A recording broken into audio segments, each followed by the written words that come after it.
আসসালামু আলাইকুম রহমতুল্লাহ বরকত। আমার বাসার সামনে গাছ লাগাইছিলাম কিছু, তো গরমে উঠতে আসে না।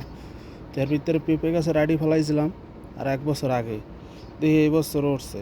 ওঠার পরে এখন পেঁপে গাছটা পাতাগুলো মরে যাচ্ছে, মানে কোনো পেঁপেও হইতেছে না। গাছটাও তো মোটামুটি ভালোই মোটা হয়েছে, তা এখন আগানো মোটো হবে নাকি, এখন কার যদি জানা থাকে কেউ একটু উপদেশ দিয়েন। আর এইগুলো লাগাইছে রিহান গাছ, মানে তার উপর রিহান, সৌদি আরবের।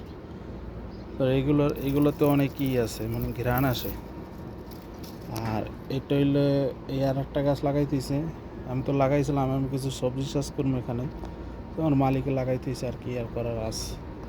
তো কেউ একটু উপদেশ দিয়ে নেই পেঁপে গাছটা কী করা যায়, মানে পেঁপে ফলানোর জন্যে উপদেশ দিলে ভালো হইবে। আর এই সাইডে আছে মেহেন্দি গাছ, আর এই যে মেহেন্দি গাছ,